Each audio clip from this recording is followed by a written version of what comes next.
দেখো আজকে আমরা আলোচনা করব বাঁকুড়া ইউনিভার্সিটির থার্ড সেমিস্টারের মেজর সাবজেক্ট অর্থাৎ ইংলিশ অনার্সের ডিটেল সিলেবাস সম্পর্কে। প্রথমেই আমরা দেখে নেব আমাদের এই থার্ড সেমিস্টারে মেজর সাবজেক্ট অর্থাৎ ইংলিশ অনার্সের কটা পেপারকে স্টাডি করতে হবে। এখানে আমরা দেখতে পাচ্ছি আমাদের যে মেজর সাবজেক্ট অর্থাৎ আমাদের ইংলিশ অনার্সের দুটো পেপারকে স্টাডি করতে হবে, এমজেসি 3 এন্ড এমজেসি 4। আমরা যে লাস্ট দুটো সেমিস্টার কমপ্লিট করে এসেছি সেখানে একটা করে মেজর পেপারকে আমরা পড়ে এসেছি, কিন্তু এখান থেকে আমরা দেখতে পাচ্ছি আমাদের এই মেজর সাবজেক্টের মেজর পেপারের ভলিউম আস্তে আস্তে বাড়তে থাকছে। তাহলে এখন দেখা যাচ্ছে এখানে থার্ড সেমিস্টারের ক্ষেত্রে আমাদের দুটো মেজর পেপারকে স্টাডি করতে হবে ফ্রম আওয়ার মেজর সাবজেক্ট, এবং সেগুলো কি কি? সেগুলো এমজেসি 3 এন্ড এমজেসি 4। তাহলে আজকে এই এমজেসি 3 এন্ড এমজেসি 4 এর ডিটেল সিলেবাস নিয়ে আলোচনা করব, পাশাপাশি আমার এখান থেকে যে অনলাইন গাইডেন্স প্রোভাইড করা হয়ে থাকে তার ডিটেলস নিয়েও আলোচনা করব। So let's come to the syllabus in details. দেখো এখানে আমরা দেখতে পাচ্ছি সেমিস্টার থার্ড। এই সেমিস্টার থার্ড এর আমাদের যে ফার্স্ট পেপার আছে অর্থাৎ এমজেসি 3, আগের সেমিস্টার গুলোতে অলরেডি আমরা দুটো পেপারকে পড়ে এসেছি। এখানে যে ফার্স্ট পেপারটা আছে অর্থাৎ এমজেসি 3, যেটা আমাদের থার্ড সেমিস্টারের ফার্স্ট পেপার, তার টাইটেল কি রাখা হয়েছে? কোর্স টাইটেল, সেটা ব্রিটিশ পোয়েট্রি এন্ড ড্রামা। এবং এখানে বলা হয়েছে দেখো from old English period to 17th century. এখন এই ব্যাপারটা কি? এটা আমাদের কাছে নতুন একদমই, তার কারণ আমরা যে লাস্ট দুটো সেমিস্টার পরীক্ষা দিয়েছি সেখানে তো এরকম কোনো ব্যাপার ছিল না। এটা কি? এটা আমাদের হিস্ট্রি অফ ইংলিশ লিটারেচার থেকে নেওয়া হয়েছে। এখন এই হিস্ট্রি অফ ইংলিশ লিটারেচার যার কথা আমি বলছি, তুমি যত বেশি এটাকে রপ্ত করতে পারবে তোমার ইংলিশ অনার্স করার সার্থকতা তত বেশি বৃদ্ধি পাবে। পক্ষান্তরে বলা ভালো যে এই হিস্ট্রি অফ ইংলিশ লিটারেচারকে যদি তুমি তোমার বিছানার বালিশ করে নিতে পারো তাহলে মোটামুটি ভাবে ইংলিশ অনার্স করা তোমার সার্থকতাটা হলো আর কি। তাহলে এখানে আমরা কি দেখতে পাচ্ছি? আমাদের যদি হিস্ট্রির দিক থেকে দেখি তাহলে from old English period to 17th century, এবং এই পেপারটার নাম কি? এই পেপারটার নাম ব্রিটিশ পোয়েট্রি এন্ড ড্রামা। এখন নিশ্চয়ই এই পিরিয়ড থেকেই আমাদের রাখা হয়েছে টেক্সট গুলো। দেখা যাক কোন কোন টেক্সট আমাদের সিলেবাসে রাখা হয়েছে আমাদের এই থার্ড সেমিস্টারের ফার্স্ট পেপারের জন্য অর্থাৎ এমজেসি 3। এখানে আমরা দেখতে পাচ্ছি কোর্স কন্টেন্ট, এবং কোর্স কন্টেন্টের ইউনিট ফার্স্ট থেকে আমাদের পড়তে হবে জিওফ্রে চসার। এই জিওফ্রে চসারের লেখা দ্য নান স্প্রেস টেল এবং তার যে প্রোলগ আছে সেটা আমাদের পড়তে হবে। পাশাপাশি এডমাউন্ট স্পেন্সার, একজন বিখ্যাত সনেটার, ওনার লেখা the holy season, Henry Vaughan the retreat and William শেক্সপিয়ারের দুটো সনেট অর্থাৎ শেক্সপিয়ারিয়ান সনেট 65 এন্ড সনেট 118। এখান থেকে বলে রাখি এই যে দ্য রিট্রিট, এই রিট্রিটের উপরে ডিটেলস ক্লাস তুমি আমার এই চ্যানেলেই পেয়ে যাবে এবং খুব তাড়াতাড়ি আসছে। তাহলে এখানে আমরা দেখতে পাচ্ছি আমাদের এই থার্ড সেমিস্টারের ফার্স্ট পেপার অর্থাৎ পেপার 3, সেখান থেকে আমাদের যে কবিতার সেকশনটা আছে সেই কবিতার সেকশন থেকে আমাদের চারজনকে পড়তে হবে, Geoffrey Chaucer, Edmund Spenser, Henry Vaughan and William Shakespeare. আর কিছু পড়তে হবে। ইয়েস, ইউনিট 2 আছে এখানে। ইউনিট 2 থেকে আমাদের পড়তে হবে দুটো শেক্সপিয়ারিয়ান ড্রামা, একটা ওথেলো আর একটা the merchant of Venice. And finally unit 3, এখান থেকে আমাদের কি পড়তে হবে? হিস্ট্রি অফ ইংলিশ লিটারেচার, যেটা কিনা আগেই বলেছি old English period to Elizabethan period. Note this point, history of English literature just তোমাদের এই থার্ড সেমিস্টার থেকে শুরু হলো, এবং এখান থেকেই আমরা বুঝতে পারবো যে ইংলিশ অনার্স জিনিসটা অ্যাকচুয়ালি কি। এই যে দুটো সেমিস্টার আমরা কমপ্লিট করে এলাম, এই সেমিস্টারে আমরা কিন্তু কোনোভাবেই বুঝতে পারিনি যে ইংলিশ অনার্স কি। ইউনিভার্সিটি এই দুটো সেমিস্টারের মাধ্যমে আমাদের একটু ঝাড়াই বাছাই করে নিল। এখন আমরা কিন্তু বুঝতে পারবো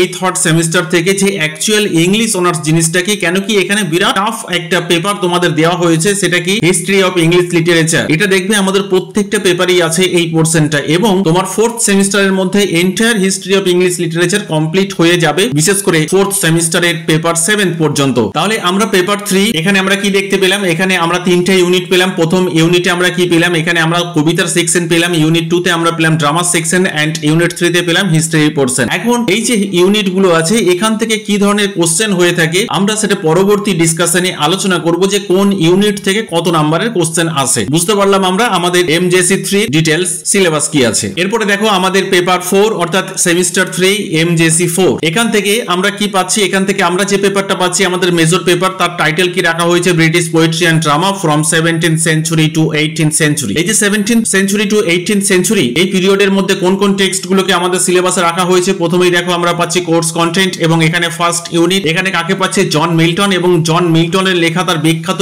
এপিক প্যারাডাইস লস্ট, এবং এই প্যারাডাইস লস্টের বুক 1 আমাদের পড়তে হবে। এই প্যারাডাইস লস্টের উপরে দেখবে কিছু ক্লাস তুমি আমার এই চ্যানেলেই পেয়ে যাবে। এছাড়া আছে আলেকজান্ডার পোপ। আলেকজান্ডার পোপের একটা বিখ্যাত satire and epistle to doctor Arbuthnot, এটারও দেখবে কিছু ক্লাস আমার চ্যানেলে দেওয়া, তুমি ডেমো ক্লাস হিসেবে সেগুলোকে নিতে পারো, এবং আমার এখান থেকে অনলাইন গাইডেন্স প্রোভাইড করা হয়, তুমি চাইলে আমার অনলাইন গাইডেন্সে জয়েন করতে পারো। এটা গেল ইউনিট ফার্স্ট। তাহলে ইউনিট ফার্স্টের যে পোয়েট্রি সেকশন আছে এই পোয়েট্রি সেকশনে আমরা দুটো কবিতা পড়বো। এরপরে ইউনিট 2 আমরা কি দেখতে পাচ্ছি? ইউনিট 2 তে আমরা দেখতে পাচ্ছি টমাস অটো এর লেখা দ্য ভেনিস প্রিজন রিজার্ভড, এটা আমরা দেখতে পাচ্ছি ট্র্যাজেডি। এন্ড ইউনিট 3 এখান থেকে আমরা কি পাচ্ছি, history of English literature from Jacobean age to restoration period বা রেস্টোরেশন এজ, এটা হচ্ছে হিস্ট্রির পোরশন। এবং ইউনিট 4 এ আমরা পাচ্ছি রিটোরিক এন্ড প্রোসোডি। এটা ইংলিশের আবার একটা বিরাট ব্যাপার, অর্থাৎ আমরা বলতে পারি যে ইংলিশ অনার্স করতে গেলে বা সাহিত্য পড়তে গেলে দেখবে প্রত্যেকটা সাহিত্যের ক্ষেত্রে ছন্দ অলংকার যেগুলো আমরা পড়ে এসেছি সেটাই তুমি এখানে ইংলিশে পড়বে। এবং এটা কিন্তু শুধুমাত্র ইন্টারনাল এক্সামের জন্য, ফাইনাল রিটেনের ক্ষেত্রে এটা সেরকম ভাবে আসে না। কিন্তু এই লিটারেচার পড়তে গেলে তোমাকে এই রিটোরিকটা অবশ্যই জানতে হবে। তাহলে এখানে আমরা দেখতে পেলাম আমাদের যে কোর্স কন্টেন্ট, সেখানে কটা ইউনিট আছে, সেখানে 4টে ইউনিট আছে। তার মধ্যে একটা ইউনিটকে আমি বাদই দিলাম, কেন কি এটা ইন্টারনাল এক্সাম। এবং 3টে ইউনিট কিন্তু খুব গুরুত্বপূর্ণ। তার মধ্যে 3 নাম্বার ইউনিট যেটা আছে সেটা তো মোস্ট ইম্পর্টেন্ট, এটা জানতেই হবে, কেন কি এটাই হচ্ছে ইংলিশ অনার্সের ব্যাকবোন। বুঝতে পারলে? তাহলে এই ছিল আমাদের 3rd সেমিস্টারের মেজর সাবজেক্টের মেজর পেপারের ডিটেইল সিলেবাস। এরপরে আমরা দেখে নিই আমার এখান থেকে যে অনলাইন গাইডেন্স প্রোভাইড করা হয়ে থাকে তার ডিটেইলস ক্রাইটেরিয়া কি আছে। দেখো, প্রথমেই আমরা দেখতে পাচ্ছি যে ক্লাস প্রোভাইড করা হয়ে থাকে সেটা কমপ্লিটলি অনলাইন মোডেই প্রোভাইড করা হয়ে থাকে এবং সপ্তাহে ক্লাস হয়ে থাকে 3 দিন। পাশাপাশি পয়েন্ট নাম্বার 3, মান্থলি মিনিমাম ফিস। এবং আমার এখান থেকে এই অনলাইন গাইডেন্সের জন্য যে ফিস রাখা আছে সেটা অবশ্যই আশা করি তোমার ক্ষেত্রে অ্যাফোর্ডেবল হবে। এবং ক্লাসের যে মেটেরিয়ালস আছে, অর্থাৎ প্রত্যেকটা ক্লাসে যে টেক্সট নিয়ে আলোচনা করা হয় সেই টেক্সটের উপরে যে অ্যানোটেশন বলতে পারো, যে নোটস বলতে পারো, নট ফর এক্সাম বাট নিজের বোঝার জন্য, তার পিডিএফ ফরম্যাট একটা প্রোভাইড করে দেওয়া হয়ে থাকে। এবং পরীক্ষার পারপাসে যে নোটস সেখানে 2 মার্কস, 5 মার্কস এন্ড 10 মার্কস সমস্ত টাইপের কোশ্চেন এবং আনসার সেটা পিডিএফ ফরম্যাটেও দেওয়া হয়ে থাকে, সেটা হার্ড কপি ফরম্যাটেও দেওয়া হয়ে থাকে। এখন তুমি হার্ড কপি নিলে অবশ্যই পিডিএফটা তোমার দরকার হবে না, এবং পিডিএফ নিলে তুমি হার্ড কপি পাবে না। পাশাপাশি সপ্তাহে একটা ক্লাস যেটা রাখা হয়েছে সেটা ইংলিশ গ্রামারের জন্য, কেন কি ইংলিশ গ্রামারটা আমাদের খুবই ইম্পর্টেন্ট। সঠিকভাবে ইংলিশ লিখতে গেলে গ্রামারের উপরে ফোকাস করা প্রয়োজন, যেখানে আমাদের এই অনার্সে কিন্তু গ্রামার শেখানো হয় না। তো সেই কারণে গ্রামারের উপরে একটা ক্লাস রাখা হয়েছে এবং সেটা সপ্তাহে একদিন। Each and every text is discussed word by word and line by line. আমার এখানে ক্লাসে যে সমস্ত টেক্সটগুলো তোমাদের সিলেবাসে আছে, যেগুলো আলোচনা করা হয়ে থাকে, প্রত্যেকটা টেক্সটের word by word, line by line discuss করা হয়ে থাকে। আমার চ্যানেলে দেখবে তোমাদের সিলেবাসে প্রেসক্রাইব করা অনেক টেক্সটের ক্লাস দেওয়া আছে এবং সেখানেও দেখতে পাবে তুমি প্রত্যেকটা টেক্সটের ডিটেইলস আলোচনা করা আছে ওয়ার্ড বাই ওয়ার্ড এবং লাইন বাই লাইন। এখানে আরেকটা কথা বলে রাখি, আমার চ্যানেলে যে সমস্ত ক্লাসগুলো দেওয়া আছে এগুলো কিন্তু তোমার ক্ষেত্রে বিরাট কিছু হেল্পফুল হবে এমনটা নয় ফর স্টাডি, বাট এক্সাম পারপাসের ক্ষেত্রে যদি বলো তাহলে হেল্পফুল, কেন কি সারা বছর ধরে তুমি স্টাডি করেছো এবং পরীক্ষার ক্ষেত্রে যে র্যাপিড রিভিশনের প্রয়োজন, সেখানে হয়তো দেখা যাবে যে এই ক্লাসগুলো একটু হলেও তোমার ক্ষেত্রে বেনিফিট হচ্ছে। তো সেদিক থেকে তোমার অবশ্যই গাইড নেওয়ার প্রয়োজন। অবশ্যই তুমি গাইড নিচ্ছ বা দুটো সেমিস্টার কমপ্লিট যেহেতু করে এলে, সেটা অফলাইন হোক অনলাইন হোক, যদি তোমার অনলাইনের গাইডেন্সের প্রয়োজন হয় তাহলে আমার কাছে যোগাযোগ করতেই পারো। এবং আমার এই যে অনলাইন গাইডেন্স সেটা 3rd সেমের ক্ষেত্রে কবে থেকে শুরু হবে, তোমাদের 2nd সেমের এক্সাম কমপ্লিট হওয়ার পরপরই কিন্তু শুরু হয়ে যাবে। তো এতদিন দেখো আমরা প্রত্যেকটা সেমে একটা করে মেজর পেপার পড়ে এসেছি, এখন আমাদের দুটো মেজর পেপারকে পড়তে হবে। সুতরাং সিলেবাসটা একটু হলেও তো ডবল হচ্ছে, আমাদের স্টাডি বি সেরকম ভাবেই করতে হবে। আশা করি আজকের ডিসকাশন তুমি বুঝতে পারলে, তোমার কাছে পরিষ্কার তোমার সিলেবাস সম্পর্কে একটা ক্লিয়ার আইডিয়া হয়ে গেল এবং আমার এখান থেকে যে অনলাইন গাইডেন্স প্রোভাইড করা হয় তার সম্পর্কেও তোমার একটা হয়তো ক্লিয়ার ধারণা হয়ে গেল। এরপরেও যদি তোমার কোথাও কোনো রকম ডাউট থাকে তাহলে অবশ্যই ডেসক্রিপশন বক্সে এবং স্ক্রিনে যে কন্ট্যাক্ট ডিটেইলস দেখতে পাচ্ছ তার মাধ্যমে যোগাযোগ করতে পারো। Thank you.